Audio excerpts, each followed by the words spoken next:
And we are live. Week 5 NFL Week 4 recap. Once again, brought late, but it's better to be here at some point than ever. No, I don't think anyone was going to watch yesterday night anyway. Yeah.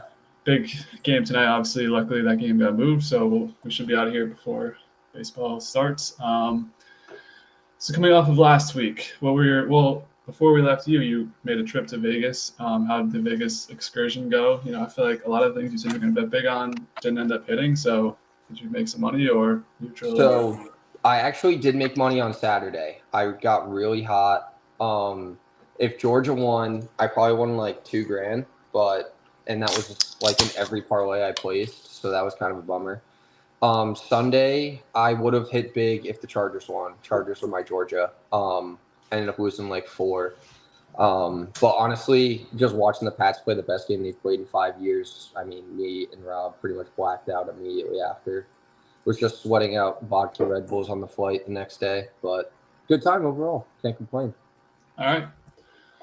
Well, luckily, you and I are on this podcast now, but our co-host abandoned us. I don't know if that's coinciding with the fact that he went 5-11 last week after quote unquote reading the book and knowing it all and flexing a little bit.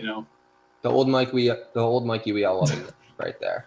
Yeah, we haven't transitioned fully. You were 1 over 500, 9-7, and I was 11-5. So first week I take down. Overall records on the year so far, Mikey's at 30-34. I'm at 31-33, so hovering around 500, but we got to get that record up. You still got a clean 38-26, so we got some catching up to do for sure. Which is a good segue to bring in.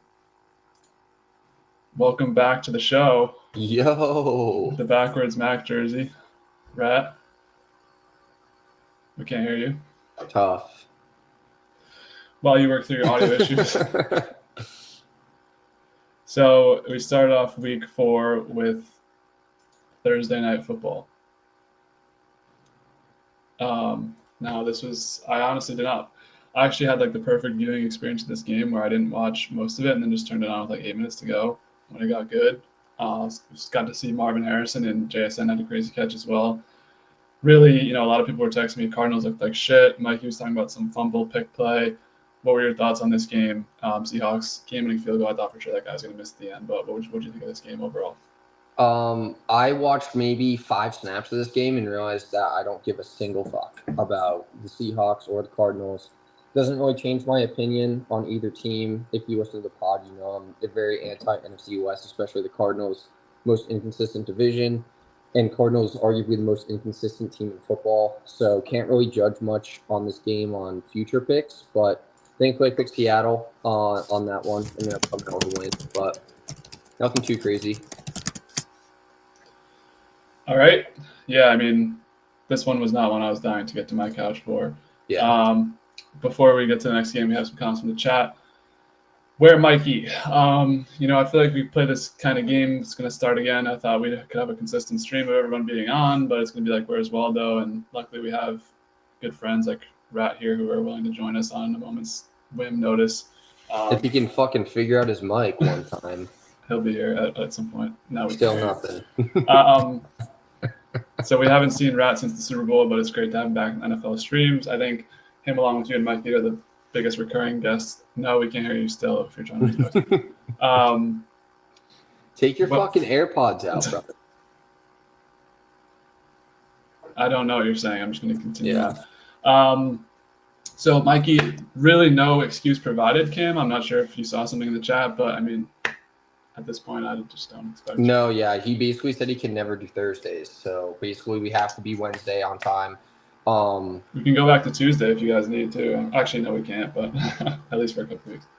Yeah, I think it just depends. It's going to be tough playoff baseball, especially with our teams all in it.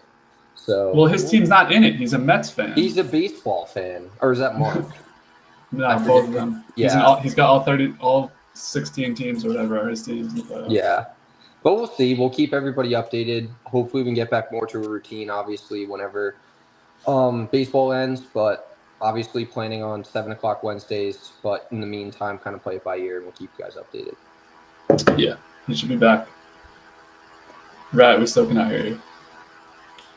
Another comment. Marv had me suicidal, not gonna lie. He redeemed himself in the fourth quarter. So you watched the first half. I kind of watched the fourth quarter. What were your thoughts on Marvin Harrison's first half? Was it not looking great? Like, what was the big deal there? Because I did see some people were texting me. I think he was playing all right. I mean, honestly, I didn't really watch much of this game. I don't know his stat line or anything.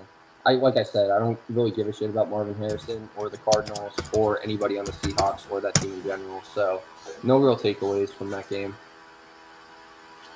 All right. Well, we jump ahead to Sunday morning. So you said you'd be on the casino floor betting this game live. You had the wrong side. Did this one burn you? What was the takeaways from this game? So I took the Vikings money line, but it didn't really burn me. It was kind of just a soft bet. It was one of my lower betting games of the day. But I mean, it was just cool to be in that environment, 6:30 in the morning, having a nice little tequila pineapple, watching some 6:30 in the morning.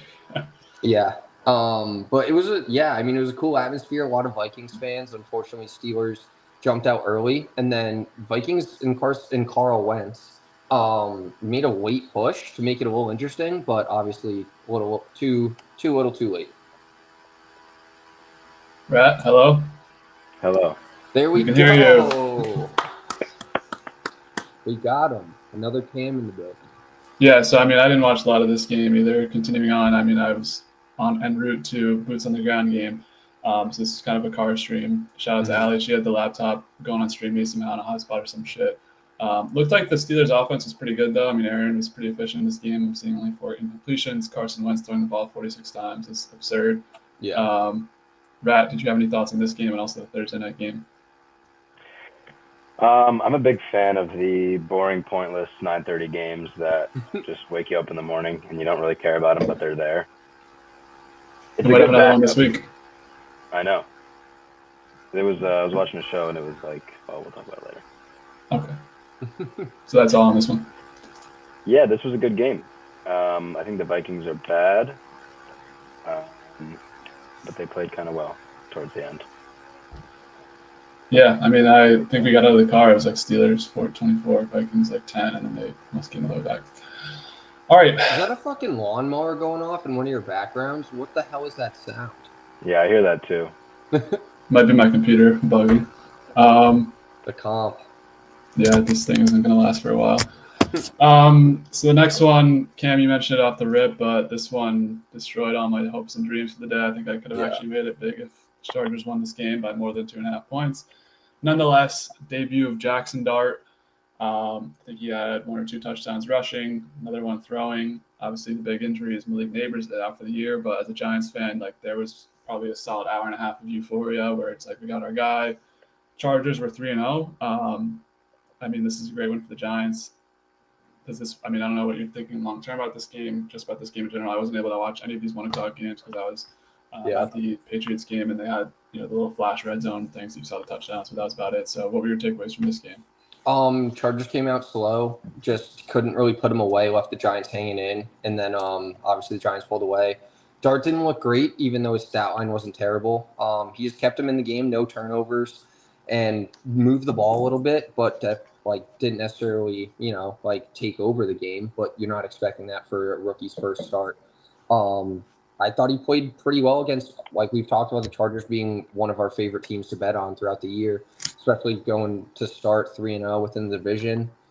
Like you said, kind of a heartbreaker for, I feel like, the majority of people. I think like 15 people in my survivor pool picked the Chargers in this one. So that's good for me, seeing how I did not pick them. But yeah, I don't know. It doesn't really change my feelings on the Chargers. Giants, I think Dable is probably just going to suck Jackson's Dart stick for the next couple of weeks, and then it's going to be back to normal Giants football. So I don't know. Not many takeaways from this game, honestly. Rat, anything you got on this one? Yeah, I liked what Cam said. I didn't really see much of the game. It was kind of on in red zone. Jackson Dart looked okay, but it was just, again, I just saw him like running for a touchdown. I saw that one play like 45 times. That was pretty much it. And Malik Neighbors towards ACL. So that was another big thing. But is this like, this is what I think of when I think of the Chargers. Are they just this team? I had such high hopes for them coming in, but I feel like there's a team that any given week will not be able to do anything on offense. It's possible. I mean, you just saw it against arguably the worst team in football last week. So I don't know. Maybe they just went in sleeping on him, like Yeah. rookie quarterback on the road. Maybe it's that body clock that Dub always fucking references that doesn't mean anything. 10 o'clock body clock game. Yeah, get the fuck out of here. But yeah, they honestly did look asleep. It didn't look like they came ready to play. So I think they took Jackson Dart and the Giants lightly, trying to take advantage of it. Yeah, looking at the stats, I'm a little confused. You had Omarion Hampton, 12 carries, 128 yards. Like, just give him the rock. Get out of the way. Yeah. Nonetheless, though, we'll continue on with the 1 o'clock slate. Eagles-Buccaneers, battle of 3-0 teams. Rat, we'll kick it to you. We haven't heard your thoughts on really any of these teams so far. So what was your takeaways from this game? And, it felt like a good spot for the Bucs to cover 3.5. Ultimately, they don't because of they were going to down 7, took the safety. But what did you think of this game? Yeah, I bet on the Bucks. The Eagles came out to a big lead, if I'm not mistaken here, and then it was kind of you were kind of seeing like, is it going to be Baker time? Is it going to be Baker time? And they kept coming back, and then they just didn't pull through in the end. And me and everyone that was with all bet on the Bucks, so it was pretty sad, but still just so much fun watching Baker. He's like the best player to watch for the past 2 years. Who was the best player 3 years ago to watch? 3 years ago. Mac Jones? Yeah, Mac Jones, yeah. Yeah. All right. Cam, any thoughts on this one? I was rooting for the Bucs, but I think we talked about it on last week's pod. They were just so banged up. I kind of had a feeling the Eagles would cover the spread on this one. And it was obviously different, but kind of a similar vibe. It was just a late push from the Bucs. It was too late for them to come back, especially against a team like that. You can't really start that slow and then expect to come back and win. I think the Eagles are doing a great job of trying to finish games. And as a Super Bowl contending team, that's all you really ask for. You don't necessarily need to put away teams every week. You just need to find a way to win.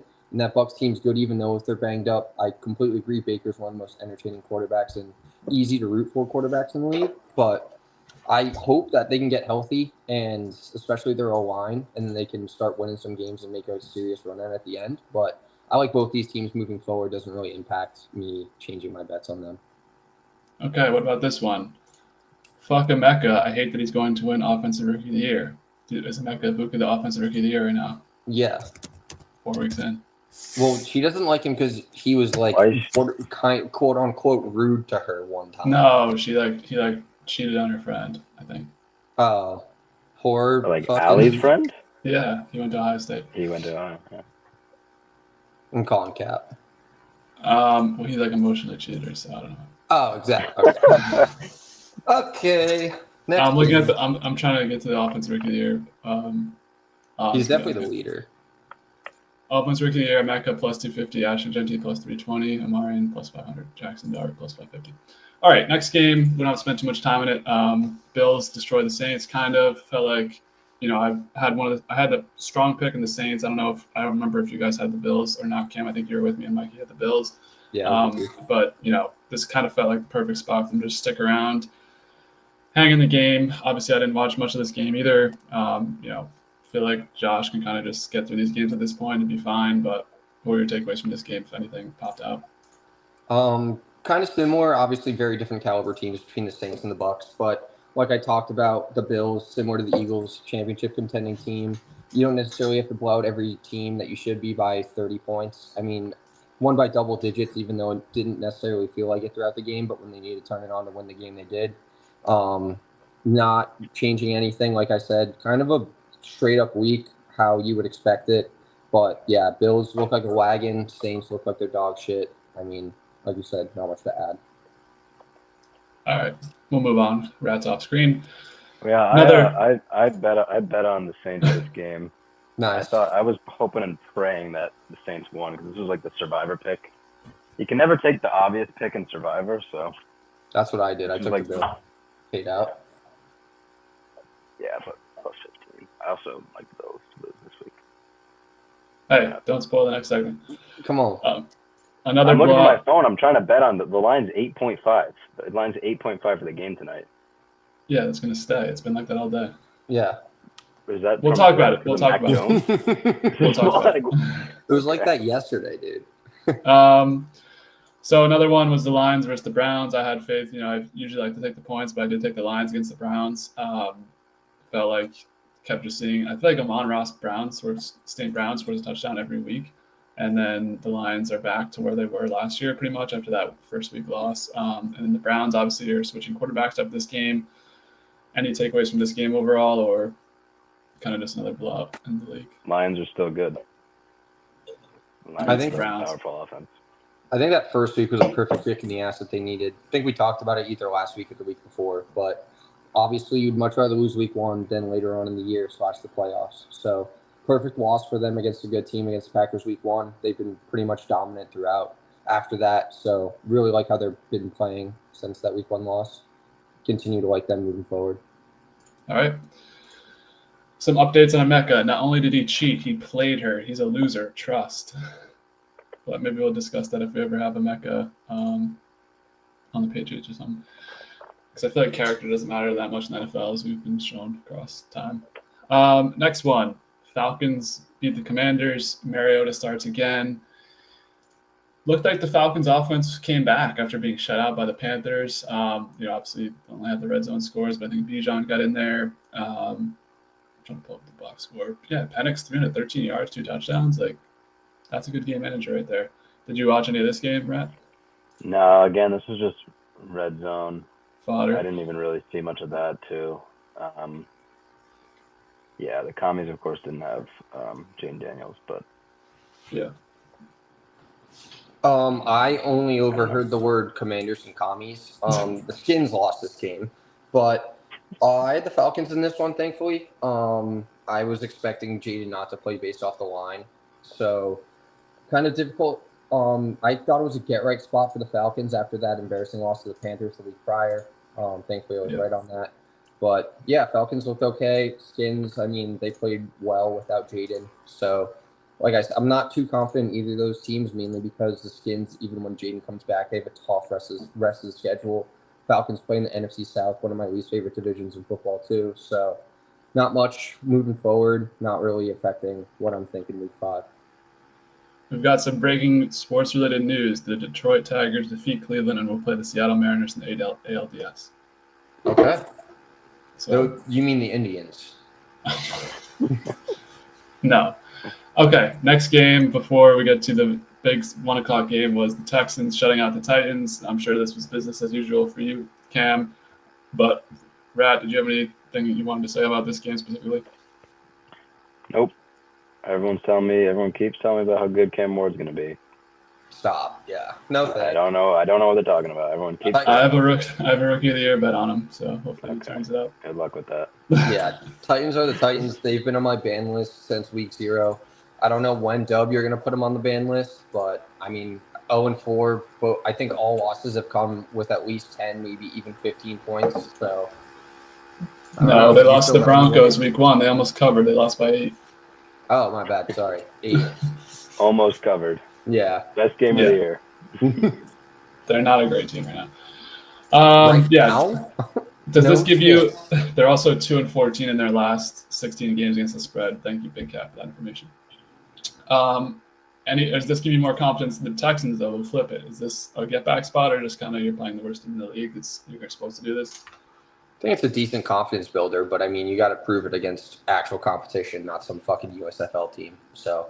Yeah. Also, they didn't even they were up 6-0 at the end of the first half. That's not true, Yeah. but something like that. They didn't even really play that well, and they had a few big plays, and that was it. Fair point. Okay. Time for the big one. I was in the building. Patriots destroy the Panthers. Couldn't ask for a better game to go to. Actually, I called on the pod too. Travion Henderson, first touchdown as well. Pretty much everything was humming. There was that first drive where they go up 7-0, and then it's like, are we actually about to fucking clown around and lose to the Panthers and let them just do whatever they want? Freaking Tommy Tremble had a legacy game, like 7 catches. Madden legend Tommy Tremble. Yeah, he was going off. Yeah. But, I mean, Drake May, I guess he's setting all kinds of, not records, but doing a bunch of stuff that's never been done before, like first guy under 20. They're just pulling up random stats for him right now. He's playing really well. Diggs, you got Diggs involved. I think Demario Douglas might be out of there, at least cut down on his usage. Hunter Henry had a big touchdown. So really just a great day with the fam to watch this game. Like, you're always nervous when you go to a game. They might lose. It might be heartbreaking. But the Patriots moved to 4-0 when I'm in the building.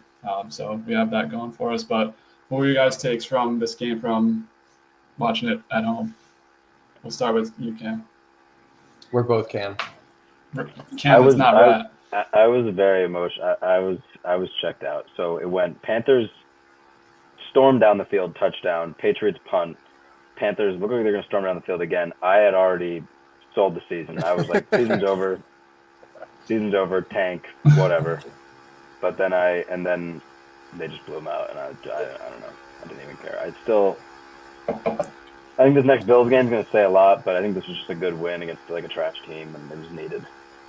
Yeah, so I'm curious to hear your thoughts, Cam, because you just kind of explained for the Texans, it's almost kind of what we went through. I mean, the Panthers are better than the Titans a little bit, obviously, but yeah, I mean, I think there's a massive difference though, because we haven't seen the Pats play like that in the past 5 years. Cam, before you joined, I said it was probably the best game they played in half of a decade. Like, well, actually Mac Jones versus the Browns. I was in the stadium for that, 45-7, 3 years ago. Okay, so maybe not the best game in 5 years. I think when I was walking out of the stadium, someone actually like referenced that game because I think my dad was like, "Yeah, we beat the Browns by badly. We used to play when Mac was good with us." Still though, I mean, like C.J. Stroud and the Houston Texans, like his rookie year, I mean, went to the playoffs, had a hell of a year. We obviously have not seen Drake and the Pats do that, obviously, since Drake's been there, and then the year prior with the Mac Jones kind of fallout in New England. So it was awesome to see an absolute beatdown. I mean, I really liked how they used Diggs, how you mentioned, more in the slot, and they moved DeMario kind of like not in the game plan, really. I'm curious to see how they do that moving forward, because I feel like he is relatively talented. Maybe it's just his speed and his elusiveness, but we've talked about how he doesn't have a connection with Drake. Maybe it lights a fire under his ass that he's getting replaced right now, and he ends up turning it on in the second half of the year. But I think there's a decent amount of promise for this team, not necessarily saying that they'll go to the playoffs or even make a run, but definitely much more improved than what we saw last year. So, yeah, I completely agree with that. That was my favorite part of the game, was seeing Diggs go over 100 yards and DeMario on the field for like 4 plays. Like that was exactly. Yeah, that was it was great. perfect. Yeah. Yeah, I was actually heading to the game. I was in Mass. I had this little like Discord bonus bet. I put on Drake Manny time, so like might as well take something for the crew. Plus 350 hit that, so nice. It was a good overall day at the Pats game. 2 big bets won, and then obviously the Pats smoke. All right, anything else to add before we move on to 4 o'clock? Panthers worst team in the league, except the Titans. Obviously, the Titans doing well in the NFL, but you can book that. So you have the Saints over the Panthers? Power rankings. That's top next 3 week. worst teams. Yeah, power rankings bottom 5. So obviously the Titans are number 1, worst 5. Well, I don't want to spoil my week 5 picks. It's not going to spoil anything. It's all scenarios. It's not like. All right, bottom 5. We're gonna go Titans. I want to say Panthers, but you're right, Saints, and then Panthers, and then Dolphins, and then Jets. No Browns. No. Okay. Dolphins worse than the Jets after just beating them. Yeah. Okay. I like it. I think the Jets will have a better record at the end of the year. What about the Bengals? Hot take. Fair. They're in the mix. They're in the mix. Right. Yeah, they might be right outside that group. Yeah. All right, we head to 4 o'clock. This one was supposed to be a good one, and it honestly did deliver. I had to run some errands watching the 4 o'clock window after being basically gone the whole day, but I did catch some end of these games. And this one, I was like, I kind of bet a lot, or I kind of had a lot riding on Rams -3.5. Tutu Atwell saves the spread and also wins the game, 88-yard touchdown. But the Colts, they hung in there more than I thought they would. I'll respect it because I've been kind of waiting on their downfall all season. But what were you guys? Did you guys watch the 4 o'clock as well? So you were in that casino for hours. Yeah, I was. Yeah, I was there, and I didn't go to bed till like 11 o'clock that night, and then I had to wake up like at 4 o'clock. That was fun. But no, I watched this game. The Colts kind of they choked this game away. The Colts honestly had a shot to win. There's that, I don't know if you saw, but Adonai Mitchell touchdown basically celebrates and then fumbles out of the end zone. So basically a 7-point, I think it might be a 14-point swing. So I think 10, sorry. Rams go down, kick a field goal off of that. And then same play, there was another offensive touchdown for the Colts. I think either to tie it up or to make it a 3-point game. And then Adonai Mitchell got called for a holding to call it back. So there were several instances where the Colts could have ended up winning this game, or at least making it a much closer game. Obviously, 7 against the Rams is terrible, but they had a shot to win this game, which kind of surprised me. I haven't been a huge Colts guy throughout the beginning of the year, but I've also been high on the Rams. So the fact that they competed makes me a little bit higher on them. So we'll probably see that in Week 5. Okay. So, Matt, were you making your ceremony or weekly drive back to where you live? No, I was actually I spent half of this slate driving to the casino. Also, I was in the casino for the second half of this game. I didn't really see any of it. Okay. Well, here's a question for you as a Mac Jones fan. Are the 49ers better with Mac Jones than with Brock Purdy? What do the numbers say? Numbers never lie. 2-0. This is a perfect spot to put Mac in. Mac revenge game. I was baffled that they put why would you even what's the point of putting Brock in there? Yeah, I feel like they rushed him back in because he's supposed to be out 4 to 6 weeks, and then it's like, oh, here. I think Brock kind of forced it. I think he was getting nervous about Mac Jones potentially taking low key, I think that's exactly what it was. Low key, which might be a smart move by Brock, but I think it backfired on him a little bit. Because now he's not even playing tonight with a completely banged up receiver core. So Mac's gonna have a tough time against one of the better teams in the NFC. But yeah, we'll see. Also, the Jaguars good. Yep. Cam's been out, but me and Mike, yes, I took him to win the division when we made our bets, our future bets. I think they're going to be good. They're going to have to get past the Colts, obviously, but I think they're I don't know, they're kind of like a sleeping giant in the sense that no one thought they'd be good, and then they got a new head coach, kind of new buzz in the building. Trevor can be a top 15, top 10 quarterback if he wants to. That's kind of a ceiling that we've seen. But you had some weapons, get some things working around there. Travis Etienne looks good as well. So I think they kind of got some things moving in the right direction right now. And you play in the AFC South where, some of us are higher or lower on the Texans and Colts, but you have the Titans 2 times a year. Come on now. I think. Now we're anti-Titans. Oh, funny enough, took them at 6.5 wins. But okay, yeah, every week it's +1. Next week it'll be 7.5. I mean, the schedule though, the 49ers. I don't know. I think we went over their schedule. It doesn't look too bad. I think the Jaguars are a solid team. I don't think they're gonna do anything in the playoffs, but I think they can make the playoffs and maybe even win the division. They have Chiefs, then Seahawks, then Rams next 3 games. Yeah, then after that. I mean, what's their record? What's their record next 3 games? 1-2. 0-3. Yeah, 0-3. All 3 of these games are at home, by the way, and also this game against the Rams is in some fucking foreign country. London. They own London. Nah. They might go 2-1. They might go 2-1.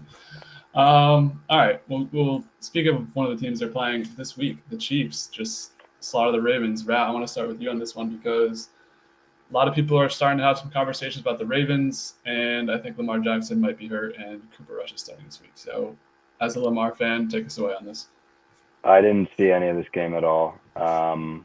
It seems like the Ravens' defense has been an issue this year. The Ravens have scored a lot of points.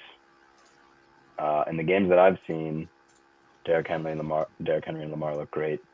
I can't really speak to this game though. I didn't watch it at all.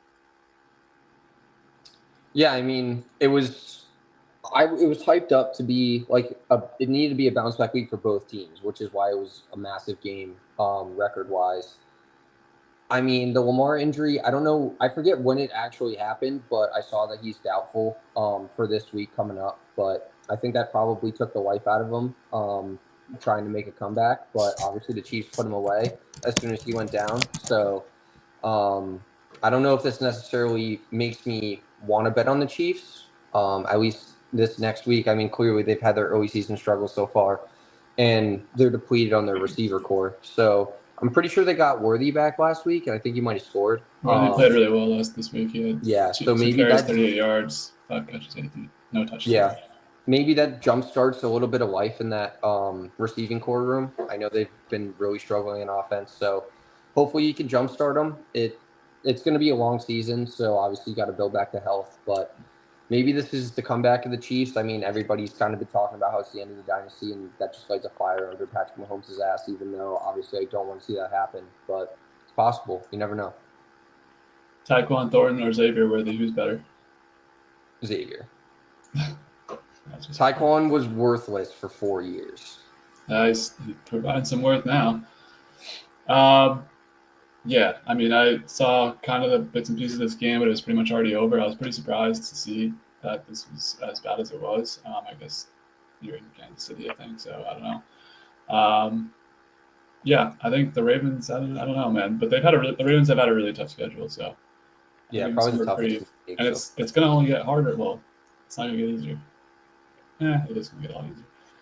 We'll have to see what goes on with the Ravens. If they can win some games with Cooper Rush. Lamar, I just looked it up, did not practice today or yesterday, so looking Yeah. unlikely at the moment, but we'll see. Last game of the 4 o'clock slate, Bears over Raiders. Came home. Obviously, my roommate is a Raiders fan. Got to witness this one live, and he just, he just immediately turned to me and was like just classic Raiders fashion. Blocked field goal at the end. Caleb, I guess, as Mark and Tandy said, the Bears are back potentially. Caleb, I guess, didn't play terrible. I don't know about that. I don't know. This just feels like two cursed teams doing battle. One of them's going to be bound to come out to win. So, what were your thoughts on this one, Cam? Anything? Gino, 3 picks. There was a lot of Bears fans in Vegas. Came back, like when they came back after the game, couldn't stand the majority of them. They were just so pumped about the game, even though they barely beat what I think is one of the more overrated teams after that week 1 win against the Pats. I don't really understand. Not the hype, but I feel like a lot more people are confident in the Raiders than there should be. But I don't, like you said, these teams both are kind of not on the ban list, but they're relatively cursed. I feel like they're never really going to have much success. So I kind of put them middle to lower of the pack of the teams I'd want to bet on. Matt, any extra thoughts on this one? No, I agree with Cam. I mean, me, I when I see Pete Carroll and Geno Smith, I'm like, I could bet on this. They can cover. So I gotta work that out of my brain throughout this year. That's kind of what's gonna happen. We'll be here with you to help you along the way. Thank you. Sunday night. Rat, you love this one. Oh yeah. Texting one. I think this one low-key started my journey to almost getting sick this week because first of all, everyone going back in the office, everyone going back to school, and then staying up late, not getting enough sleep, watching this bullshit tie motherfucking shit. I needed Packers money line, but it voided because it was in the 3-way. Really? So it was a part of a parlay. Like it just. So they void that on a tie? I didn't know that. It doesn't void, but it what's the word? It just takes that part out and then uses So it counted the rest of the parlay though? Yeah. Okay. So I wasn't too mad once I realized that because you're always kind of nervous and you don't really know those bets you make that you don't like the specific rules. So we won that. I actually did the exact opposite. They were down 13-2. I took Cowboys money line plus 550. Damn. Almost hammered the hedge, almost hammered the cash out, but I was like, I'll let it ride, and then the tie. I love it. Ties are my favorite thing. PSA, I love ties.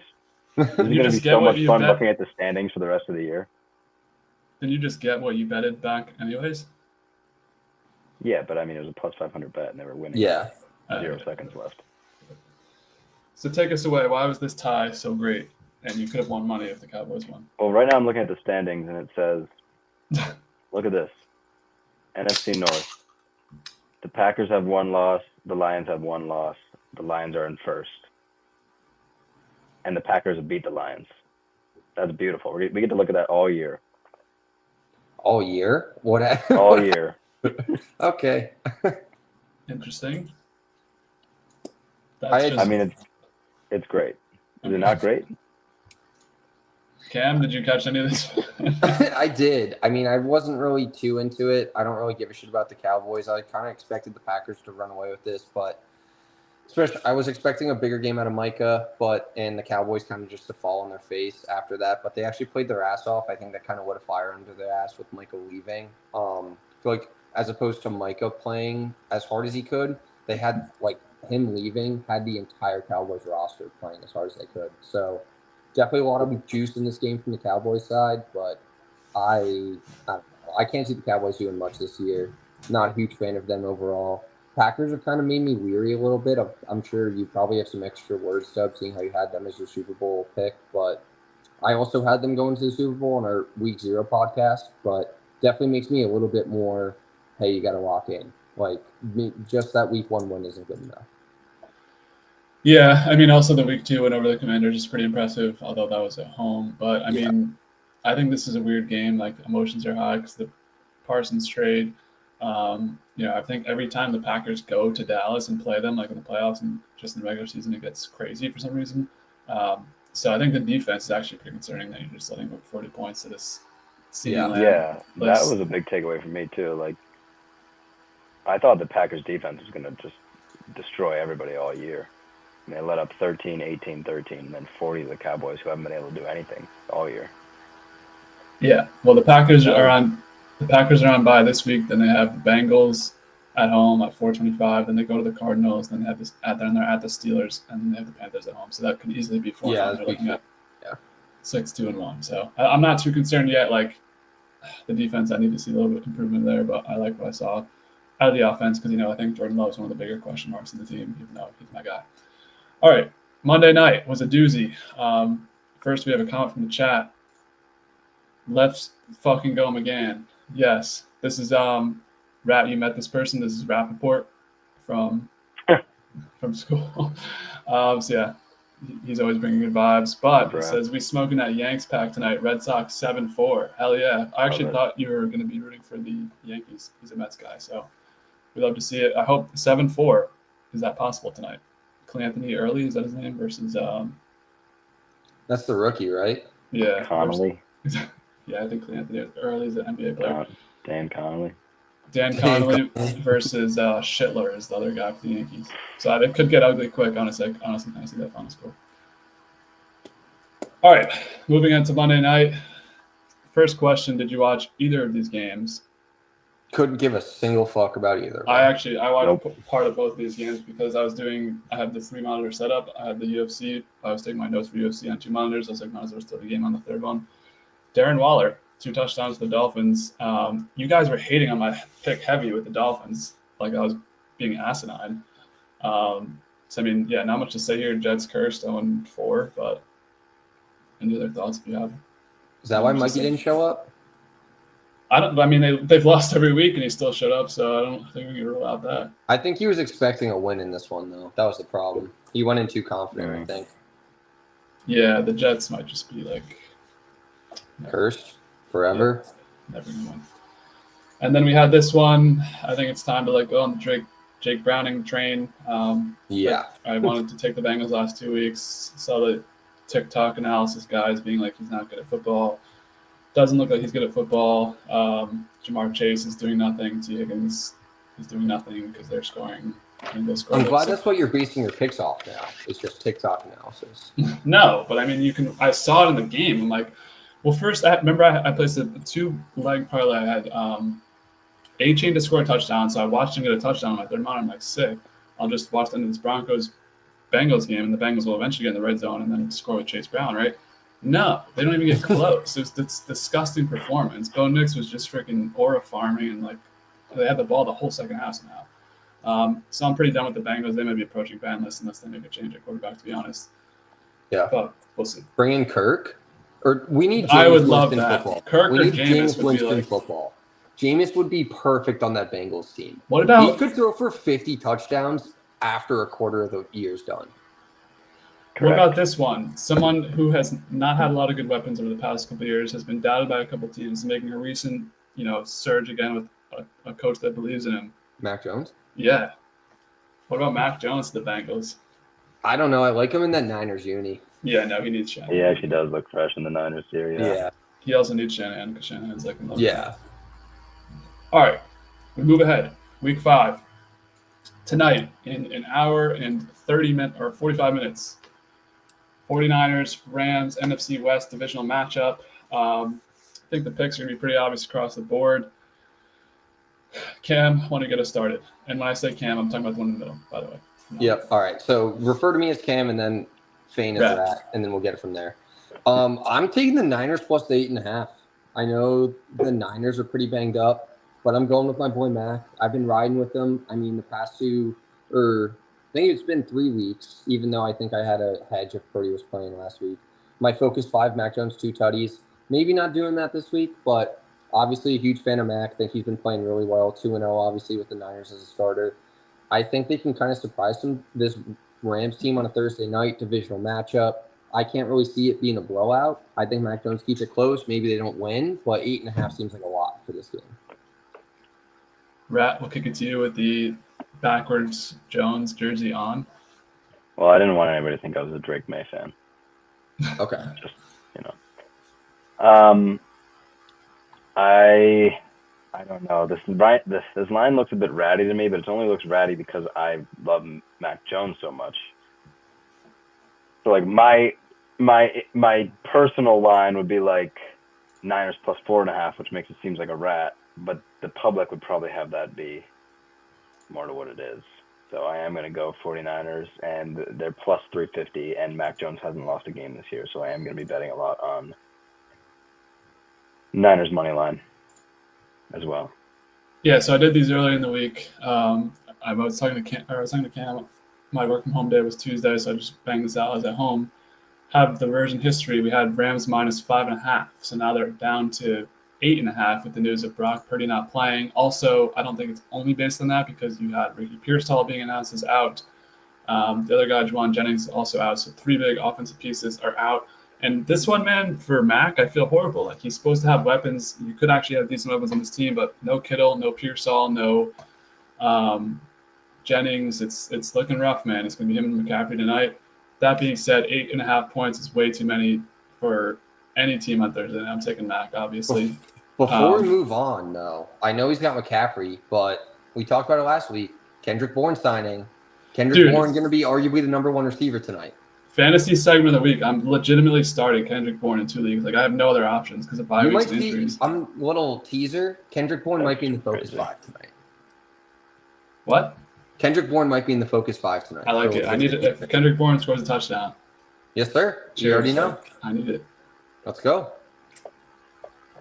Another comment from the chat.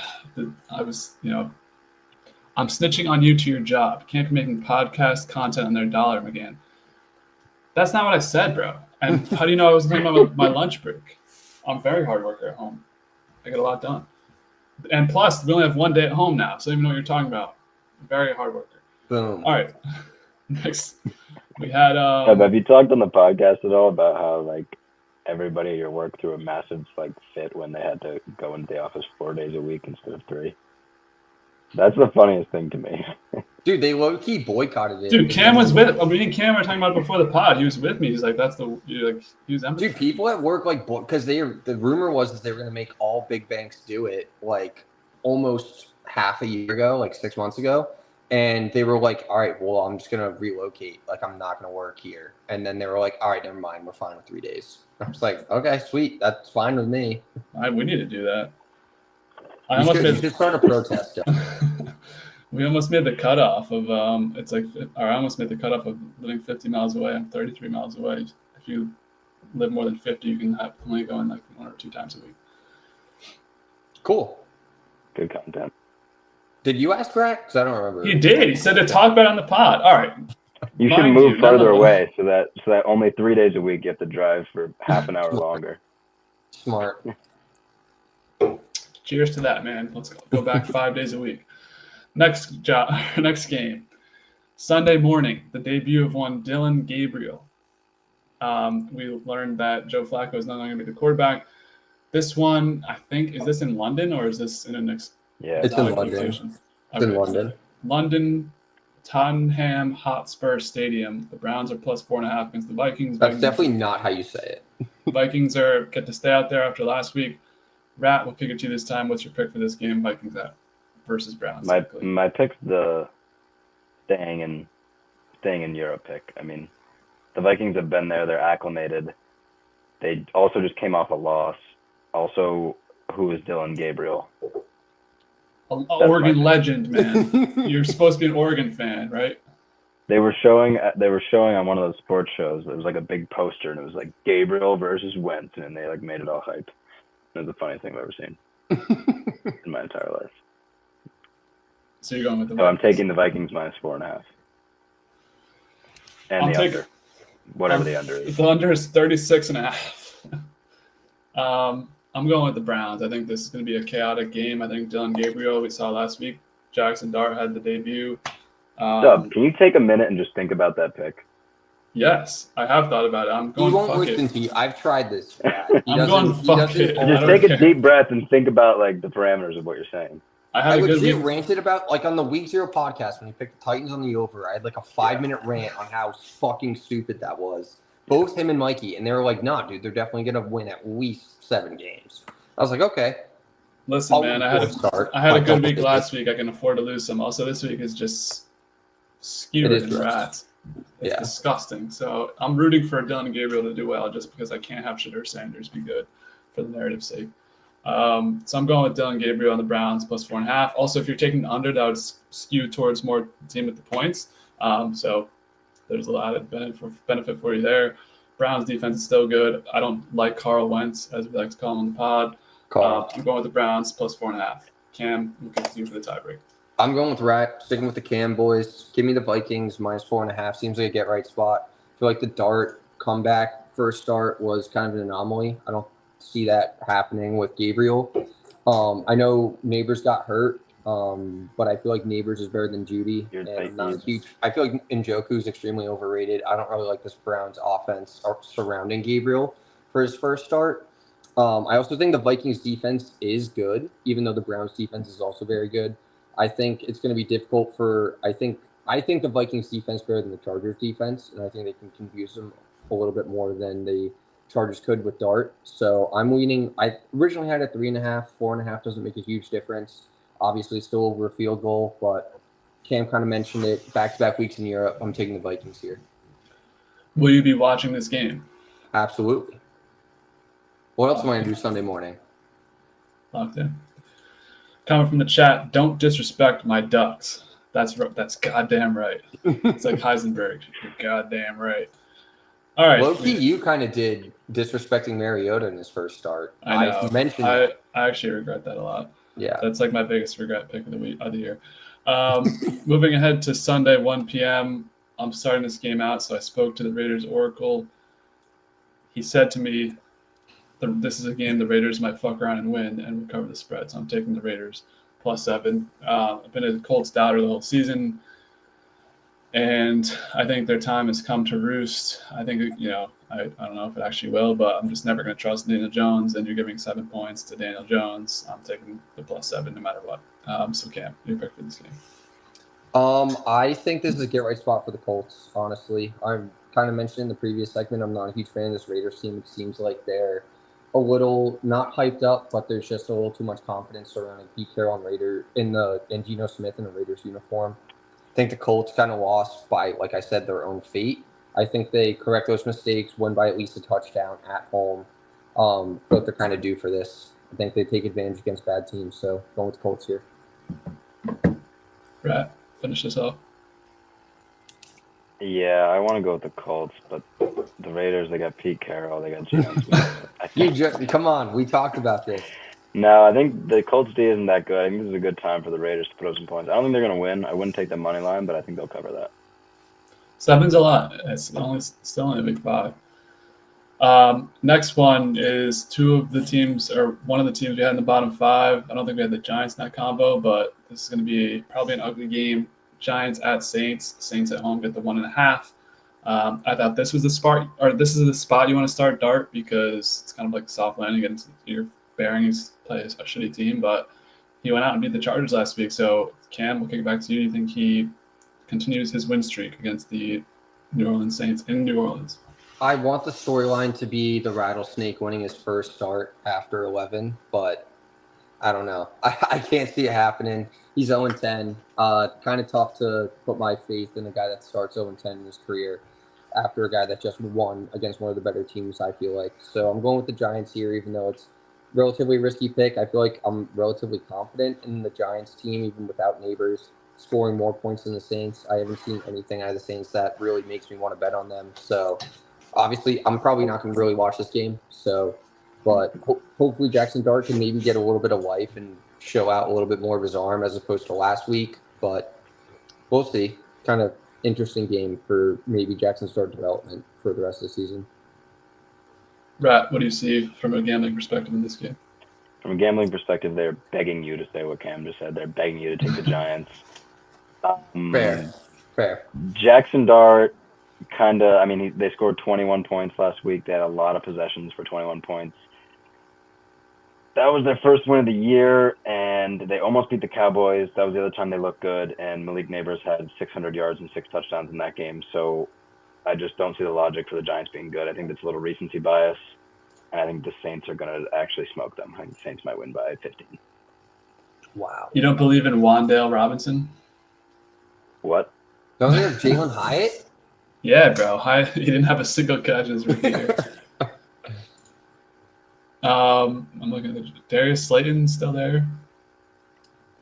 Scatterbo? Little combo that they're Yeah, about so to- referencing the back chat end? before I get my pick, Dart and Scatterbo figured out once more and get the job done. Our pass rush is there, but secondary is awful. I don't disagree with that. Giants perspective. All right, so you're taking the Saints then. Who are you taking, Doug? I'm going with the Giants. Love it. I hate taking the Giants because I hate their fans. However, Fair. I just have no good authority. Saints are on the ban list until they prove me wrong. They're not. Well, you use the ban list too. Like, you don't see the bigger picture. You gotta like. The bigger picture is the Giants are a horrible team. They lost their only good player. Scatterbo's pretty good. They lost their best player, and Dude, their they're D-line's they're nasty. playing away. They're playing an away game. The defensive line is They were like 11. actually disgusting, to be honest. Yeah. I hate to I don't say even it. know if New Orleans is a home stadium because they're so fucking bad. I think people just go and visit, and then They might give up. the road team fucking takes over the stadium. That's what the Pats are going to be doing when I'm there. Saints losing minus in a 14 couple and a half. weeks. Saints minus 14.5. Did you just say? I'm betting Wow. that. Mark it in the focus 5, please. First week on the season is throwing bold takes. I think the Giants get this done. I will say, like, a lot of these games are pretty bad to pick, so I'm not going to say it's one of my least favorite games to pick. It's just an ugly game. But I trust the Giants more than I trust the Saints at this point, and I trust Jackson Dart through one game more than I trust Spencer Rattler through any of the 10 games I've seen so far. Move ahead to an interesting spread because we don't know if Lamar Jackson's playing. Ravens plus 1.5. The line would seem to indicate that he is not playing. So, Rat, we'll start with you this game. Texans in Baltimore are favored by 1.5. What do you like here? Yeah, the line actually right before this, the line changed to 2.5. And I looked it up, and they're saying that he's not going to play. Most likely, he hasn't practiced at all week. Yeah. I don't know. This is a really tough one to pick because I think the Ravens are still good. I really don't know anything about Cooper Rush. I don't know if you guys have He's a any info on dog. Cooper Rush. Is He's he a a dog? dog. Yeah. He's a good guy to come in and He's a good backup. Like he'll give you a spark for 2 weeks. Yeah. I feel like he's kind of faded out. I think I'm gonna go with the Ravens here. I mean, this is the perfect this is the perfect spot to take the Texans. Coming off a win, they're finally looking good. They're not. None of us said they're looking good. They just played the Titans. Well, they looked good. The 26-0 is a good looking number. 27, but yeah. Or was it 26? Yeah, I think I'm gonna take the Ravens. I mean, it's more than just It's more than just Lamar Jackson. I'm gonna take the Ravens. They're 1-3. They need a win. I think the Texans still suck. Texans are also 1-3. Yeah. I'm trying to pull up Cooper Rush's numbers, but I am taking the Texans. I think this might be. I'm kind of hedging on this being just like a weird week where a lot of things happen that no one expects. And granted, the Texans are favored in this game at this point, but I don't know. I think the Ravens, there's something lying under the surface there that's about to be woken up. Maybe if they don't have the season they want to have. I'm not going to say it actually, but there was people questioning Harbaugh on the Ravens and people questioning if the fit with Lamar is going to work. Obviously, Lamar's won MVPs. Harbaugh has the Super Bowl, but I don't know, man.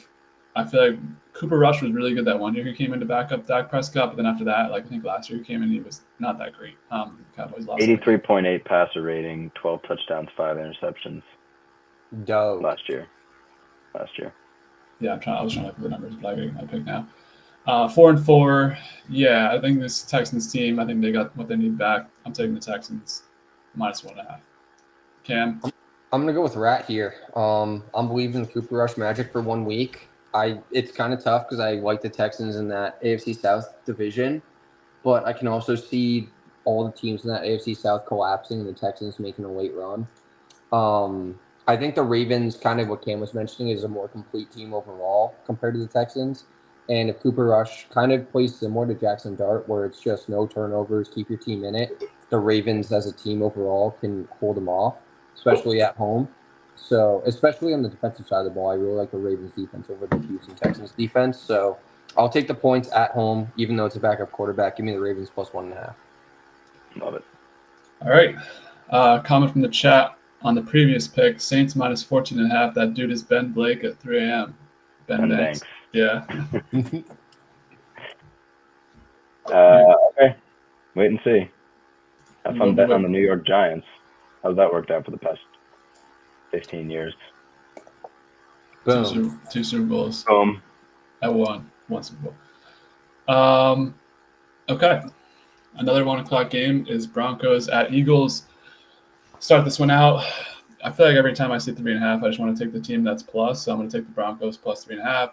Eagles haven't blown anybody out. I mean, the Buccaneers were close to covering last week, and they probably should have if they didn't get off to such a slow start.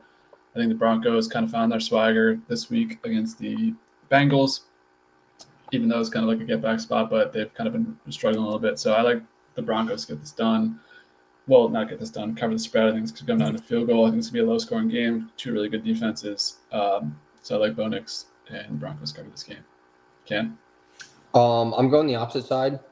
Eagles, I believe, were favored by 3.5 both last week against the Bucs, and then also 3.5 against the Rams. And even though the Rams one was kind of a cheapie, they ended up covering that as well. I think this Broncos team isn't as good as the Bucs nor the Rams teams that the Eagles have played previously. I also think it might be a little breakout game for AJ Brown after his comments. I don't know, maybe there's Nick never going to Sirianni. be AJ Brown breakout game. Yeah, I don't know. I mean, maybe Nick Sirianni needs to feed him a rock a couple of times, so maybe you'll see that in the Focus 5, maybe not. But I don't know. I'm going to take this Eagles team, who I'm confident in on winning games. 3.5. I know it's within that. It's over that field goal range, but I'm definitely more confident in them to win the game over the Broncos, and I think they could probably win it by either 4, if not even 7. So I'm going to go with the Eagles here. Rat. I think this is a great line. 3.5. That's tough to pick. Just looking at their games, the Eagles have won by 4, 3, 7 against the Rams on complete cheese, and 6 against the Bucs in a wild game where they were up by like 20 at one point. I have no idea what to make of this game, but it seems like the Eagles should be favored by a little bit more. Like the Broncos haven't. The Eagles at home too. Yeah, so I'm going to take the Broncos. Damn. Oh, wait. Okay, good. Damn. Yeah, I don't know. This is going to be an exciting game to watch. Honestly, the rest of the games aren't that intriguing that we've talked about so far, but this one seems good. This one will probably carry this window. Yeah. So we're all Pats fans here. What do we think about this? AJ Brown, welcome to New England. No. Yeah, I don't want him. No thanks. I want like a Chris Godwin, like a guy without a personality type thing. Exactly. AJ Brown bitches about not getting fucking 5 targets a game. All right. Well, you think Josh McDaniels' offense is like sufficient for him? Well, last week he got 9 targets. I'm seeing 2 catches, 7 yards. Actually? Yeah, the week before he had 10 targets, 6 catches, 109 yards, 8 targets, 5 for 27. The week 1 was bad. He only had 1 target. He's not going. He did the same fucking shit. He's not going anywhere. Like they won the Super Bowl. Yeah. He's going to stay. Yeah. Okay. Next game, Cowboys and Jets. Jesus Christ. Yeah, it's already week 5. It's getting weird out there. We'll start with, I think we're on Cam. You start. What do you think about Cowboys Jets? It feels like a Jets get back spot, but why? I don't know, because they're 0-4. There's no get back spot. I know. That's like I thought about it in my head, and then it's just like I'm definitely not going to take the Jets, even though they're dogs at home. I like the Cowboys here minus 2.5. I can't really see them losing this game at all. I think it could be even a 10-point win, honestly, for the Cowboys, even without CD. I feel like they've actually played better on offense without CD in the past couple of weeks, so which is a little interesting storyline. But I don't know. I just can't see this Jets team being successful anytime soon. So I'm going to take the road favorite here. Brett? I want the over. And is Fields playing? Yes. Yeah, I want the over. I'm thinking like 70 points scored. I think the Cowboys keep riding this wave. And I'm going to take the Jets. Yeah. I'm thinking it's going to look like the week 1 game, Jets Steelers, but the Jets are actually going to win. That's my prediction for this game. Interesting. I just looked up Justin Fields, and the first 2 things that came up: star QB prospect could quote unquote save Jets from Justin Fields' nightmare. Second one is Justin Fields is only getting worse in a critical area of his game. So I'm gonna go with the Cowboys. I'm just going off trust rankings at this point. Yeah. Better offense, slightly worse defense probably, but the Jets defense has also been really bad. It's kind of a slept-on story. Like they have Sauce and they have Quinn Williams, but I feel like the rest of the defense is pretty ass. I feel like the Jets are kind of just one of those teams that I don't mind betting against every week. They're 0-4. Have only covered a couple of spreads. Cowboys, I feel like they might take that momentum from last week, build on it. I mean, they've been shown their ability to score. So I think Justin Fields is trying to catch up to Dak Prescott in a shootout. Don't see it. I'm going with the Cowboys -2.5, even though they're on the road. Yeah. I mean, so Dub knows this, that I'm the best spread picker out of anyone he knows this season so far, 37-27. And the reason that I am is because when you see a home dog, you got to take a home dog. Last week, nobody picked the Giants. I said it's a home dog. +6.5 at home, that's ridiculous. The Cowboys, this spot is where I get proven wrong most of the time, but I'm going to stick with it. This formula gets you wins. Okay. Well, the format we pick is a Fugazi-esque format. Yeah. And that's known. I'm saying the one we're doing right now is legit. The one with me and Rat do is Fugazi as fuck. Well, then why aren't you doing better? I'm doing better on that one than I'm doing on this. That's what I'm saying. Okay. Are you doing as good as me? No, because it's Fugazi. Cowboys, Jets. I root for an earthquake. Will you guys be tuned into this game at all or care about what happens? No. Yeah, no. Okay. I mean, I don't root for an earthquake. I'll probably throw it on in the quad box every once in a while, but I root for everyone. I'll put it on when it's 31-31 with 4 minutes left. That'll be exciting. And then Cowboys throw a touchdown to win the game and cover the spread. Probably. Pickens look good. What about this amazing game? 2 of the bottom 5 in Cam's power rankings. Dolphins, Panthers. Panthers at home +1.5. Rat, we kick it to you. Tyreek Hill out for the season. What do you say here? Yeah, the only good part about this game is Tyreek Hill, and he's gone, so who cares? I'm kind of going to go with Rat's logic, though. I'm liking the home dog on this side. I mean, their only other home game so far, they beat the Cardinals 30-0. So, Falcons, but yeah. Falcons. But, I mean, I don't know. Especially, I think the Falcons, I know it's a divisional matchup. I think the Falcons are overall better than the Dolphins. I think the Dolphins are riding a high coming off of a short week. So I like the Panthers here at home. The over-under is extremely high, I feel like, 44.5. So I'd keep an eye out on that. But Panthers, home dog, give it to me every day of the week. I like the money line too. So Panthers +1.5, please. And thank you. Brad, did you give a pick? I did not give a pick. I'm going to go with the Dolphins. Okay. I mean, this is just to set it and forget it. I mean, the Dolphins, So he's basically he's going against his previous statement from the last game. Home dogs, fuck him now. Well, I mean, it's 1.5. But 2.5 makes sense. I think certain circumstances still matter. I think the Panthers kind of just got destroyed. Like, they looked like, oh, we beat some trash team by 30, and then they got destroyed by a decent team. And the Dolphins just kind of got their swagger back, Man, I don't know. Maybe you'll see Mike McDaniels pull out the jewel again. I mean, you never know. The Dolphins have like a very similar offense to what they had, and the Panthers can let up 40 points. So without their best, that's kind of my player on the team. They still got some players. They got A-Chain, Waddle. Okay. So what you just explained is exactly why I'm taking the Panthers. They just got blown out by 30 on the road, and now you have to know when to pick your spots. This is why I'm picking this. If you're going head-to-head on talent and based on quarterback, based on every aspect of the game, coaching, I'd pick the Dolphins. But the Panthers are only +1.5 at home, coming off an embarrassing loss in New England. A lot of people, not everyone is as high on the Patriots as we are on this podcast. I think Panthers win this game outright. Obviously they're plus 1.5, but I think in Carolina, get back spot for them. Obviously they proved they can do it against the Falcons, who I think are a lot better than the Dolphins. And the Dolphins are still kind of, they kind of got that one win to make everyone forget they're a dumpster fire. But this week, will everyone remember, oh yeah, the Dolphins are one of the worst teams in the NFL. Do people even go to Like last year, I remember it trending that like Panthers tickets cost like 45 cents or something ridiculous. Like, do people even go to those games? Do Panthers fans care at all? Cam back in here to clarify.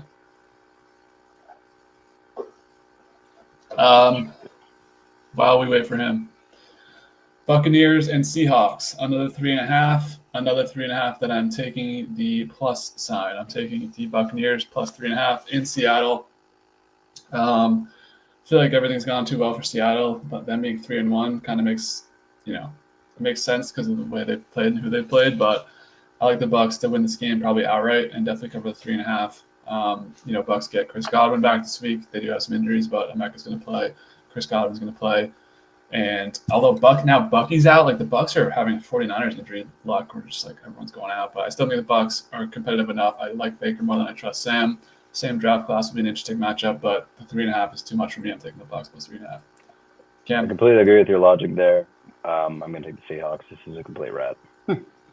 And also, what's his name? Sam Darnold. I bet against him every week last year, and he kept winning and winning and winning, and he's just a winner, I guess. I don't know where that came from, but Kevin O'Connell. Or whoever the Seahawks coach is. Mike McDonald? You don't even know his fucking name.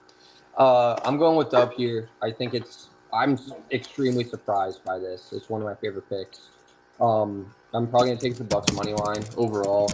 I know the Bucky Irving thing is a little bit of a cause for concern, but I'm also a Rachaad White fan. I think he's a really good, even as a tandem, I feel like they're really good together, and I feel like he can kind of steal some carries from Bucky. But with him as the lead back, I'm still extremely confident with Baker there at the helm, and then Godwin coming back. It might be a little bit of a slow start, but you got Ibuka, who's obviously settled himself as the favorite for the Rookie of the Year. I can't, especially after that loss against the Eagles, I think it's a huge get-back spot for the Bucs here. So I'm going with the Bucs plus the 3.5. Hey, shout out Sean Tucker, too, Q's product. He's a good running back, too. Okay. Learn the name, buddy. Okay. Trust. I'm actually dying to hear your thoughts on this game, Cam. The Tennessee Titans head to Arizona, NFC West. You've traditionally hated on the pod, but there's nothing you've hated more than the Tennessee Titans. So they get 7.5 points in Arizona. This is the most disgusting game I've ever seen in my life. Who will you be taking in this dumpster fire fest? We've already talked about it. Titans are on the ban list. Cardinals need to bounce back. Give me a 7.5 at home against the worst team in the league. Shouldn't even be in the NFL. Cam Ward might throw 2 picks. This is going to be a gross game. Definitely not going to watch it, but wouldn't be surprised if the Cardinals win by 20. So maybe you get it like the flip-flop of the Panthers-Cardinals game. They played the Falcons, my bad. I don't know why I keep thinking they played the Cardinals in that game, but I don't know. I feel like this is going to be a blowout for the Cardinals. Can't really see the Titans competing at all. Rat, are you of the same mindset here? I think I do. This game is trash. I think this is a game where anything could happen. But yeah, I'll take the Cardinals to blow them out. I guess they're at home. Cam, ow.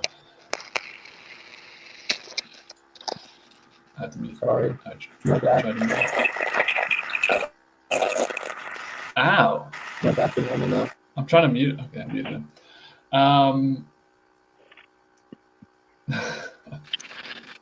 Ow. He's gone.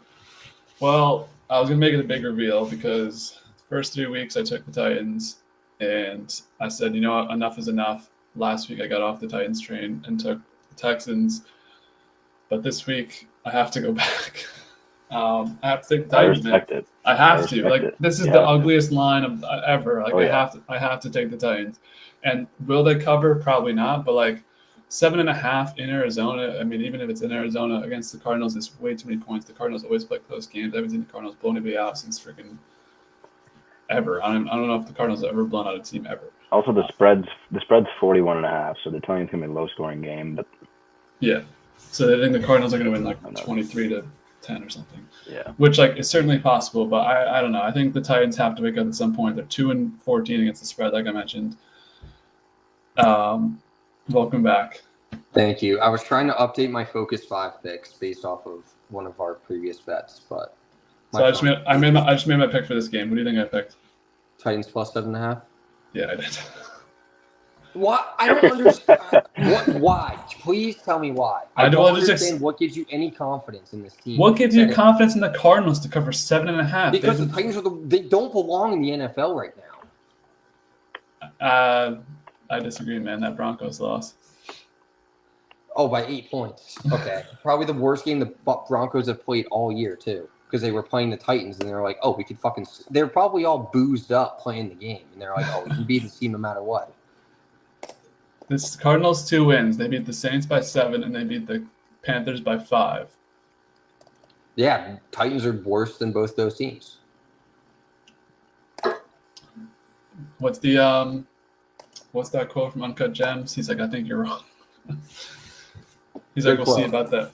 I'm taking the Titans, man. And what did Cam take for Rat? Rat was on the Cardinals. Yeah, I'm with the Cardinals. Yeah, good call. Yeah. We'll see what happens, man. Okay. We'll talk next week. We will. Titans have to cover at some point as well. 2-14 against the spread. I think it's oh yeah, great odds. Yeah, great history on betting against the spread. The curse has to break at some point, right? No. All right. So another 4:00 game. Commanders, aka Redskins. aka the team name that Cam says, head to Los Angeles. Seems like Jaden Daniels will play this game based on the spread. So we will start with you, Rat. What do you think about this game? Commanders at Chargers. Harbaugh guy. You think they get the job done against the Washington team? Another good line here. I don't think there's anything ready about this line, actually. It's so tough. I think Jaden Daniels is great. We haven't really seen anything great from him this year yet, and also he's coming off this injury, so it's tough to tell. Chargers coming off a tough loss. I'm sure Harbaugh's pissed. I think you got to just go with the Chargers here. It's only a field goal. I need to win by field goal. Yeah, I'm with you on the Chargers. I just think it's pretty obvious they're going to smoke the Commanders. I don't know. The Commanders being 2-3 is a little bit off in my head, but I did have them under 10.5 wins. I don't know. I think you can blame it on the Mariota excuse, and they have played the Packers, and they have played. That's it. But I mean, the Falcons' loss is like whatever. You're just in a tough spot. I mean, I'm sure Commanders play the Commanders play the Bears next week, and then the Cowboys. So I'm sure they'll be right back at 4-3. So it ain't that bad. But I got the Chargers covering this spread, winning this game pretty easily. I think Harbaugh's going to light a fire. Justin Herbert, show us who you are, son. What about you? Can't finish that. Yeah, couldn't agree more. I know we were very confident in the Chargers last week, but obviously 3-0 going against a lesser opponent. Probably let their guard down a little bit. I think kind of what you said, Dub, Harbaugh's going to definitely get them ready to go. Huge bounce back spot at home, even if Jaden is coming back. First week off an injury on the road. Can't really see this going much in the Skins' favor. So 2.5, like Cam said, basically just need them to win by a field goal. It's very unlikely they'd win by 2 or 1. I think the Chargers win this game outright. I'll probably tease it down with my Focus 5, maybe in a money line parlay. We'll see. But we'll have the Chargers here, minus 2.5. All right. Last game of the 4:00 slate is between two teams that are named after cats. We have the Lions and the Bengals. What does this podcast come to? Why does that piss you off so much? It's just dumb. It's like taking the Titans to over 6.5 wins. It's just like, what are we even talking about? It's 5.5. I still have the sheet up here. Cool, they're 0-4. Got to be 0-5. All right, so the Bengals at home, obviously, have been completely dog shit. I'm taking the Lions minus 10.5. The Bengals are out of the trust tree. I don't give a fuck. They need to show me something before I take them again. I've tried, and they're done. So I'm taking the Lions minus 10.5. It's a lot of points, but the Lions, if anything, have shown to me over the past couple of years, they can cover these big spreads. Cam, you're not in agreement. Yeah, I couldn't agree more. I think this is a Lions rule. They've been on a very hot streak on offense. They've definitely gotten back to the ground and pound with Montgomery and also Gibbs. So can't really see this being less than 17, honestly. So I really like the Lions here, even though it's on the road. Can't really see Browning keeping up with this Lions offense. So even though it's 10.5, probably I think it's the largest spread on the board. Give me the Lions here. I completely agree with Cam said. Cam said about 17. This line should be Lions minus 18. Yeah. So you got to take the Bengals here at home. 98% of the money line bets are on the Lions. 87% of the spread bets are on the Lions. Jesus. We're gonna take the Bengals, and we're gonna just hold our breath. Fair. I like that logic though. That's Yeah, awesome. America doesn't always win. Yeah. Could this be the last week of Jake Browning, or do you think they keep going after this week, even if he has another terrible performance? I think they might tank. For what? Just like a defensive player? Yeah. I mean, they need well, you think about when you tank, like your second round pick's going to be extremely early. You get 2 defensive studs, might turn around your defense a little bit, or an O lineman fucking to keep Joe Burrow straight up one time. But Now that's an interesting concept. Is Burrow gonna come back? Yeah, Yeah. like December. December? well, if they're I don't know if they're Yeah, like they're so out of it. if Then they're like 1-6 or 1-7, Right. probably not. They're All right. 2-2. That's crazy. Got 2 games before we wrap up here tonight. We'll wrap up this segment at least. Patriots at Bills. First primetime game for our hometown team, the New England Patriots. I don't know if it's just where I live, but I feel like there's a lot of buzz in the Patriots potentially winning this game outright. I don't know what is really giving people that hope, but Pats plus 8.5. We'll kick it to you, Cam. Start us out here. What do you think? I love the 8.5. We've gone through this after 2 years. When it comes to the Pats, I bet with my heart, not my head. Might not be the best decision. I don't think but you've ever picked against the Pats, have you? I don't know if I have, honestly, but I don't know. I mean, obviously it's the Bills. I have respect for them. It's kind of like I always hated the Yankees, but you could always respect Jeter. Like obviously you hate A-Rod, but like you respect the way that Jeter played. You hated Jeter. Yeah, he's a bitch. All right. I always respected Jeter, but I kind of feel like it's the same thing with the Bills, where you hate the Bills because they're a divisional rival, but you have to at least acknowledge the talent that's within the division on that side. Been dominating since Brady left, so it's going to be tough to take the Pats here at plus 8.5. But it's divisional game Sunday night, could be low scoring. Maybe the Pats keep it within a score, or even potentially outright win.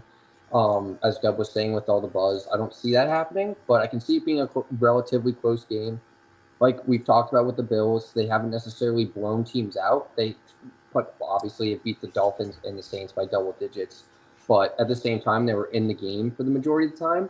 And I feel like the Pats, at least from what I saw last week, are much more talented offensively than the Dolphins and the Saints. So maybe you get a little flash from Drake May for the conference for the rest of the year. I'm not expecting a win, but I mean, it could definitely change the entire season on its head, even if they play relatively well and lose by less than a touchdown. So I'm taking the Pats here, plus 8.5.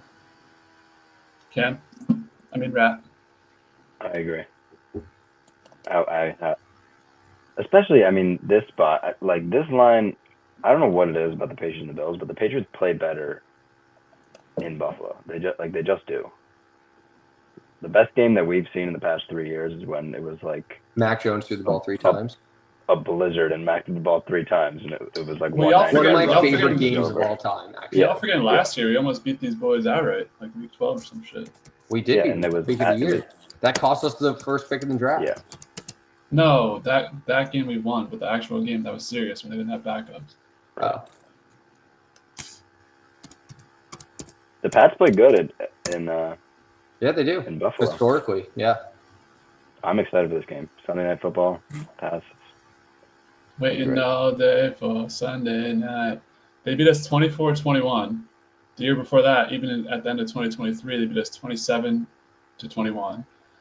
We beat them with that was like the Mac Jones legacy game when it was like, oh shit, Mac's back. Like that was one of the best games they ever played.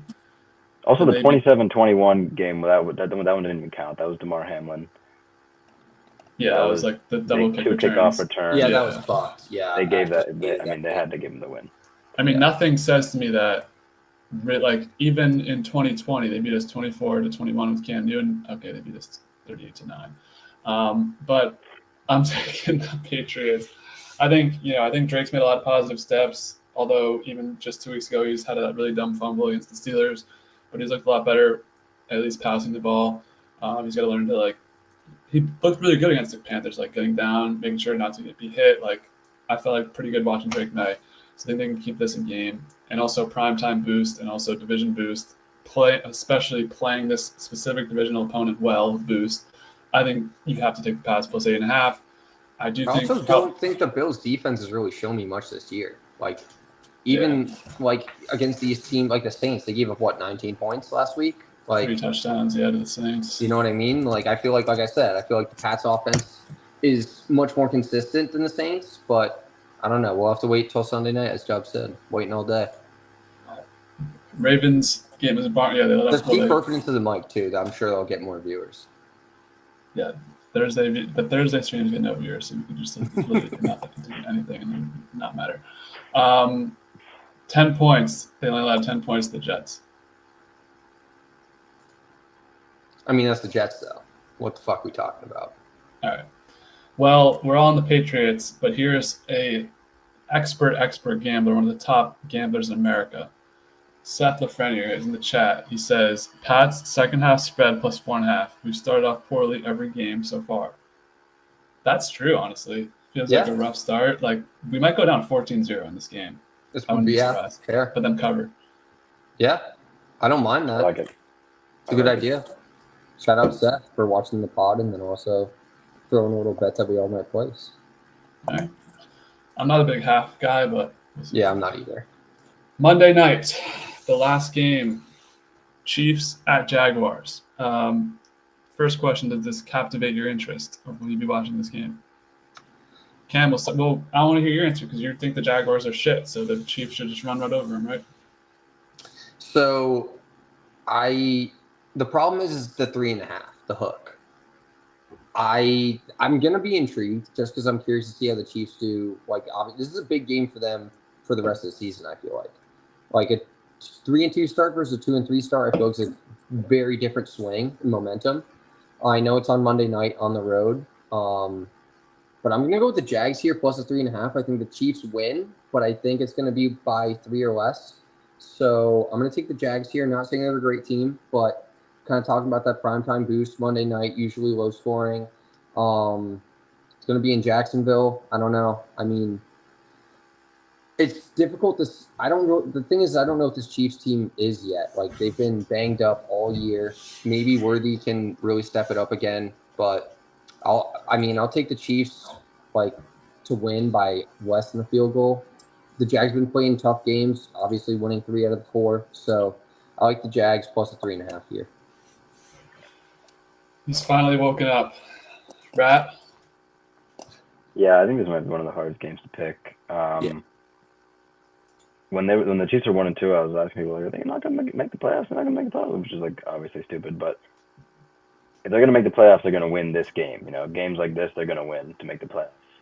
So I think they're going to win, but also the Chiefs don't win game. For the Chiefs to win a game, they win by 3 and 2. Exactly. Yeah. Them winning by 4 is a stretch. So I gotta go complete. I gotta go complete with Cam's logic. Take the Jaguars here. Jaguars will cover, not win. Well, if you've been following along with the pod, you know my pick. I'm taking the Jags. At home, the primetime games are always close. Jags games are always close. Chiefs haven't blown any, but the Chiefs blew out the Giants. Well, the Chiefs have won both their games by blowouts, but Cooper Rush and Russell Wilson. Trevor Lawrence is a little bit better than both those guys, in my opinion. Jags. I would agree with that. Yeah, I think most people would agree with you on that. Not a really dynamic take, but I like the Jags plus 3.5. I think this game comes down to a field goal. I feel like a lot of the primetime games come down to a field goal or something. So I like the Jags. All right. So unfortunately, due to stream delayances, we are not going to be joined by the DOUF boys this week. Rat, I'm not sure how much you're going to be on the stream, so unfortunately you will not participate in this segment, but you can give your analysis on our picks after. So we have Mark and Tendy's DOUF, which for those uninitiated is the favorite dog, over, under, and favorite of the week. So we did receive both DOUFs by text. We'll start off with Tendy's picks. Tendy went 4-0 on the DOUF last week. Actually, let me read some numbers real quick on the year to date. So Tendy 4-0 last week. Got cooked. We didn't get cooked. We went to so here's what happened. Last week they came on. They chose me and Mikey to participate, which is a good choice. Obviously, Cam's been winning this podcast for a year and a quarter so far. So Tendy went 4-0 in his picks. Mark went 2-2 in his picks. I went 2-2 in my picks. Mikey went 2-2 in his picks. Bring the year-to-date record. Tendy's at 6-2. Mark's at 4-4. Cam, when you gave your DOUF 2 weeks ago, you're 2-2. I was the only one chosen 2 weeks, 3-5. Mikey's 2-2. So I'm letting down the team right now because Team Florida is 10-6. Team Dubcast is 7-9. So that brings us to today, where we have both of them joining from sending a text.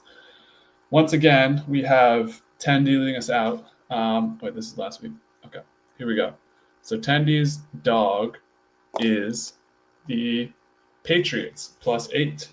I think we were all on that one, so we're kind of agreeing there. His over is Raiders at Colts over 48. Under is Texans at Ravens under 40.5. And then the favorite is Cowboys -2.5 in New York against the Jets. Rat's making a face. He doesn't love that DOUF. What was the over for Tendy? Raiders Colts over 48. Sorry, the under. Sorry, my bad. Under 40.5 in the Texans Ravens game. Got it. Okay. All these I'm looking. Those are like the 4 most chalk picks. What was the underdog? Patriots +8. Okay, that's a good pick. So the other 3 are like pick the most chalk picks you could pick. I am looking at the bets. They're all -110 on the purple, so good for him.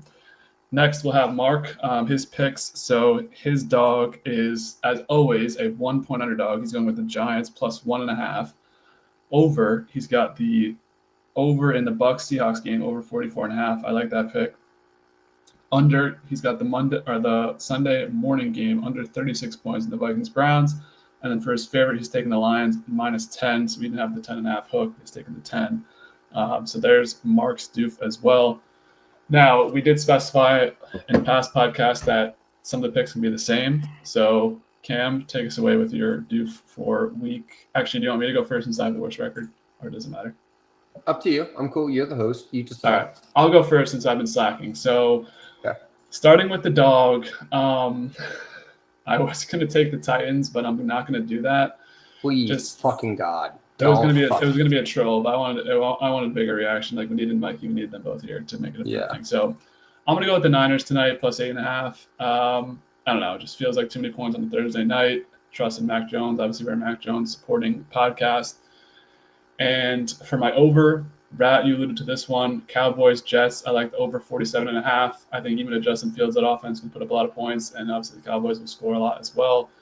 Under, I'm rolling Commanders, Chargers. I think Jaden Daniels is going to have a tough time coming back and acclimating. And also, Chargers have typically played low scoring. I took them last week in the under against the Giants. That hit 47.5 feels pretty high.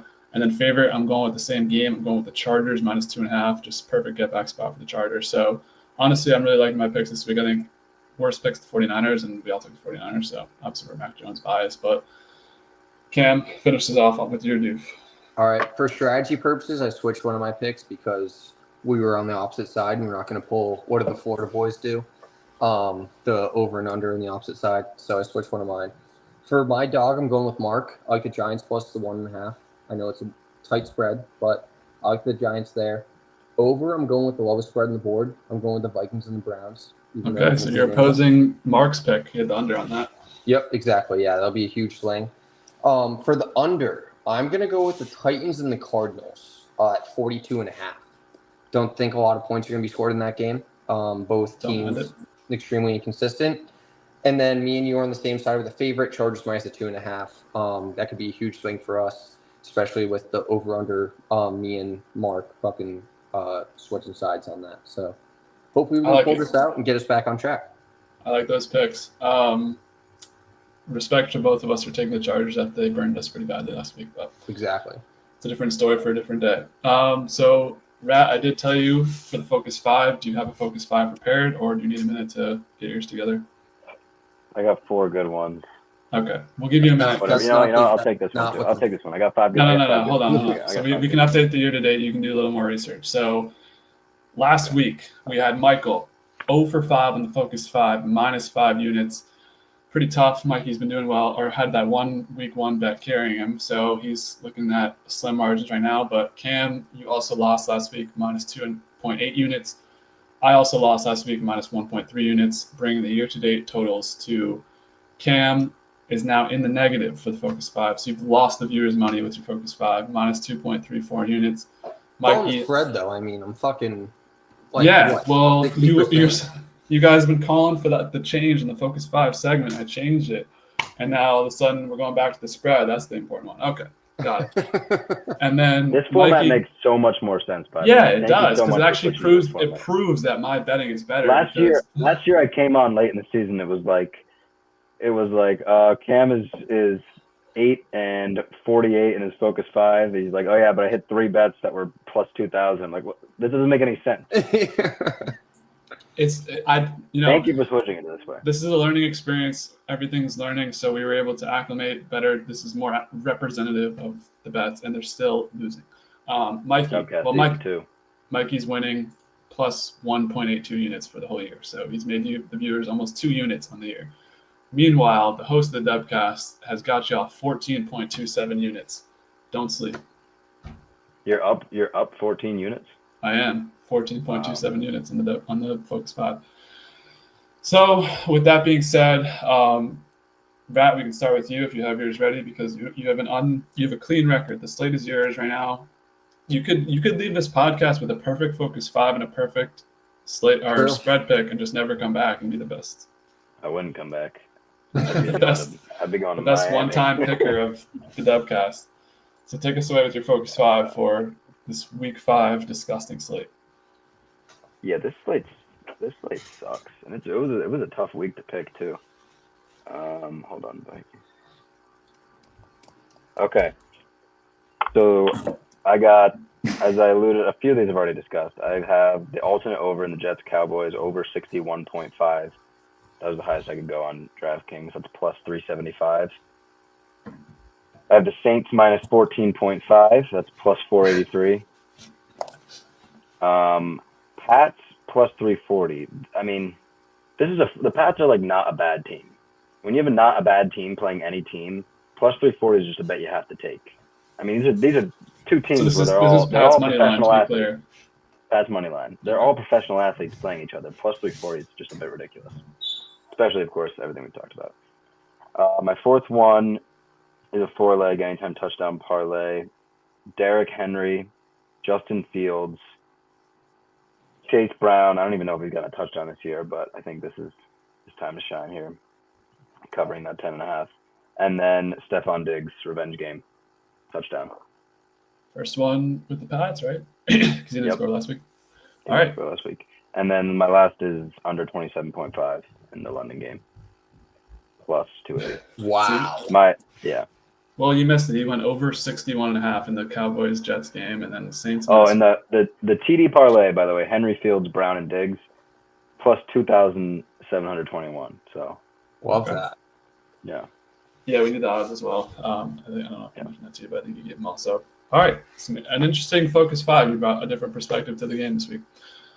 We'll kick it to our man who needs to get back in the positive, get back in the green line. Cam, take us with your Focus 5 for this week.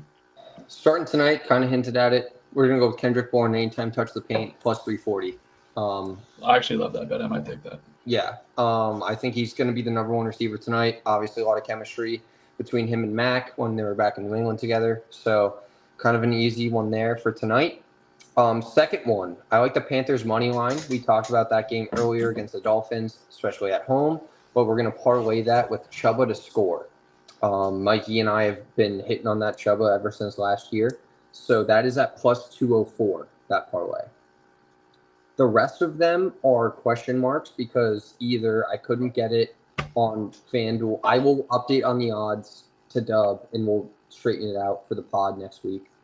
This one I updated, but I have the Chargers money line, Giants money line, Bucks money line. So I originally had the Lions instead of the Bucks, and then after talking through it, I don't know why I wouldn't pick the Bucks over the Lions in that one. So I really like that one. I assume that's going to be at plus 450, give or take, maybe even 5, if I had to guess. You need me to check? Say that again. Chargers, Giants, Bucks. Okay. All just money line? Yep. And while Dub's checking that, I'm kind of going with Cam's thought process there with a decent Plus team. 722. 722. Love that. Okay. Going with Cam's logic with the Pats being in at least encouraging team so far through 4 weeks, going against divisional matchup, prime time. Who says no? I'm going with the Pats money line. And then if the Pats are going to win, I think Drake throws for 2 at least. So obviously 2+ touchdowns. That on the blue, it did not let me place anything after the Sunday 4 o'clock slate. So I couldn't get odds on that. And then, because obviously I like to spread it out, like to have a Thursday. Wait, so Sunday Pat's day. money line and Drake 2+ touchdowns? Yes, correct. Okay. That will give you plus. Oh, wait, no, I clicked the Bills. Hold, please. Plus 472. I see plus 575. You got DraftKings? Yeah. Yeah. All right, I'll take the plus 5. FanDuel's a scam, by the way. Don't even go on FanDuel. DraftKings it just has better odds always. Nah. I like the. I was a FanDuel FanDuel fanatic. What? I get better profit boost on FanDuel. That's probably true. Yeah. So that's why I use that. And then the last one going into Monday night, we've kind of talked about this earlier on in the pod. I kind of like picking a team to win and then someone on the other team to score a touchdown. You get increased odds on that, obviously, because you're not expecting that to happen. So I'm going Chiefs money line, but I think Brian Thomas finds the paint for the first time this year. I know we've been talking about him at least, especially in the last 2 weeks on the pod. I think he finally figures it out. I think it might be a little bit of a duel. Even if it's not, I think if they're going to score for the Jags, I think it's going to be through the air, whether it be Thomas or Hunter. Hunter hasn't really impressed me too much from the receiving side, so I'm going to go with Thomas here.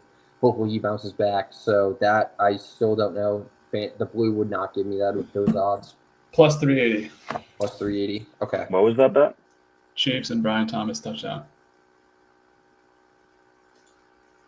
But yeah, that wraps up my Focus 5. So kick it off to the host, see what he's got. The leader of the cast when it comes to the Focus 5. This one, I have to be honest, a lot of these picks are actually pretty gross. Well, I like some of them. I need to get odds in this one pick, so filibuster for a sec. Rat, any updates on episode 178 while we're in the meantime? On episode 178?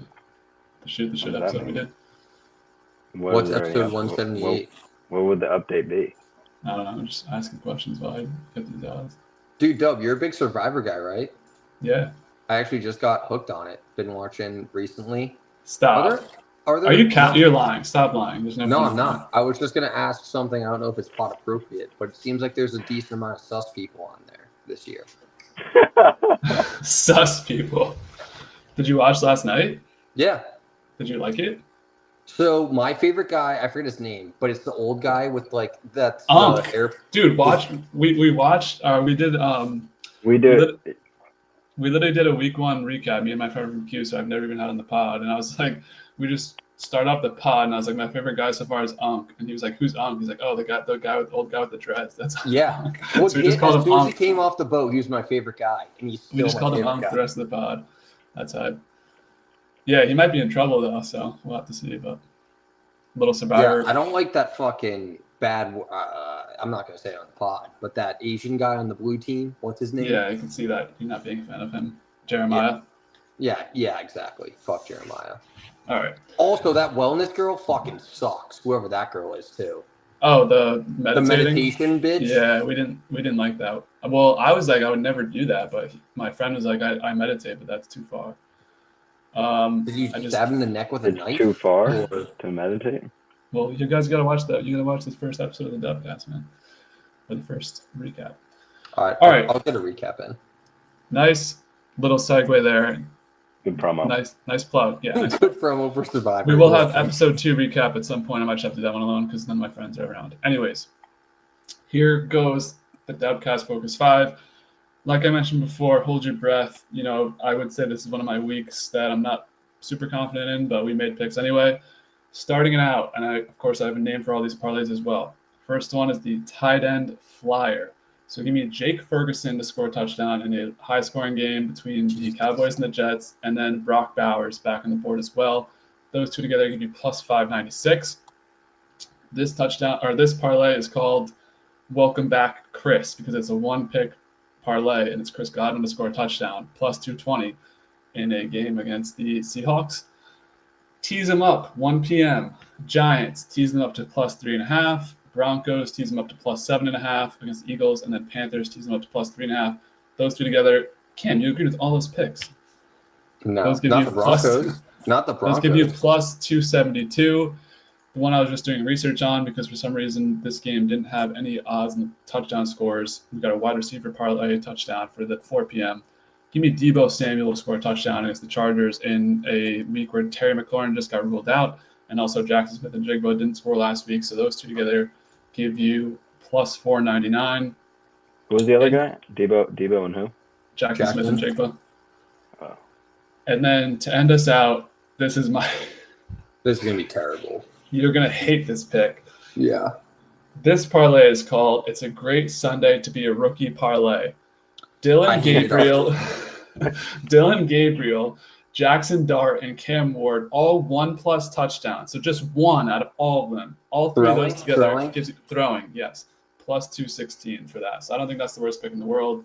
Not terrible. Whatever. I thought you were going to go a lot worse. But yeah, Gabriel Ward and Dart. Yep, all 1+ passing touchdowns, plus 216. I think that's actually a decent pick. That's actually not terrible. I don't mind that. That's actually terrible. Well, you think the Browns Vikings game is going to be like 10-0, so I don't. Could be. Comments in the Focus 5. Deebo literally didn't practice today. Well, guess what? He's plus 155 to score a touchdown, and he will get into that painted area with your boy Jackson Smith and Jigba. Can we mute fucking Allie? No. She had the most comments in the chat tonight. So traditionally, not to exclude you again, Rat, maybe you can give your expertise in this one. We go to NCAA week 6. Grossly. Yeah, not the best slate for ranked matchups. We only have 2 on the board. Yeah. Starting it out with Vanderbilt. Hot this year. Undefeated Vanderbilt. Diego Pavia in Bama, who just got a big W over Georgia. Bama minus 10.5. What say you? Give me Bama minus 10.5. I do like the moxie of the Vanderbilt quarterback, but there's, I don't know, a lot of animosity between that last year's matchup. I can't see Alabama losing this game at all. I think they kind of blow them out. Kind of a wake-up call for that Vanderbilt quarterback to shut the fuck up. Give me Bama minus 10.5, please. Yeah, I think this is a trap where the public's going to be betting Vandy, so I got Bama. Bama back on track after that went over Georgia. Yeah. Brad, anything you wanted to add on this one? I like 10.5. I'll take that. For who? Bama. Okay. Roll Tide across the board. Next one. ACC Pride. Number 3 Miami heading across state borders to Florida State. Plus 4.5 for Florida State. What say you, Cam? What did you say? Across state borders to Florida State? No, in state borders, I meant. Sorry. He's had 3 Miller Lights. Right? Yeah, I've had 3 beers, dude. I'm really losing traction with reality. We gotta wrap this up soon. Give me FSU here. Uncle is an alumni. Also, always hated Miami. FSU, why not? Looked pretty good against Bama, even though obviously it was week 1. I like Castellanos. He's a little flashy. I hate Carson Beck. I feel like the majority of the public does, even though he's looked pretty good this year so far. So I believe it's at FSU, correct? Yes. Yes. So I will take, kind of like Cam said, home dog. Who says no? I know it's different in college as opposed to the NFL, but give me Florida State plus the 4.5, even money line. Maybe Castellanos to score, sprinkle that as well. Well, home in college arguably matters more than Agreed. NFL. That being said, though, I'm taking the away team. I'm taking Miami. I just think they're a better team. Florida State kind of choked against Virginia, which is like Virginia's not a good football program. Get back spot. It could be a good get back spot, but Miami's the better team in the country. So, Brad, if you want to break the tie, if not. I was FSU, Ben. I watched that first game win over Alabama, and they like Castellanos Electric. looked like the best quarterback ever. Yeah. But BC they have been guy. pretty bad since then. BC BC guy? Yeah, Yeah, he transferred from BC. I'm not a big fan of BC. I know. Never That's have why. been. That's why I wasn't sure if I was going to change your opinion by saying that. Shout out though. So shout out to UMass actually covering last week, Yes, 42-6. sir. Me and Rob hit that bet pretty big in Vegas on Saturday. Big one. They did not have that game on, unfortunately. You have to ask them to put on one of the TVs. No, I don't think Vegas would allow us to change the TVs. No. Yeah. Could have gone to Applebee's. They changed it for you. Okay. I ain't going I to Applebee's in Vegas. Shout out Applebee's. Dub, you try to get Applebee's to be a sponsor of the podcast. I know. Well, if this Well, actually was no, Cam, you don't even know. The official sponsor of the podcast is Four Loko. So I unfortunately couldn't get the sponsors to deliver it right to the door tonight, but we'll have some later for the Sox. But it's we'll an have it official on for next sponsorship. week. shout out Legacy Ale. Shout out. Shout out the $3 bottle of wine that I bought from Whole Foods. Also, As always, another loving sponsor. They were a huge sponsor last year, but we kind of transferred over to the Quattro Crazies for this year. But Last comment from the chat. Bro, what? I didn't even do anything after you sang to mute her. okay, see ya. Any other baseball bets, college football bets that caught your eye? Sox money line, take it. Love it. Big night for the Sox. Yeah. It is. What time is it? Kicking off in 7 The game's at 8. Yeah.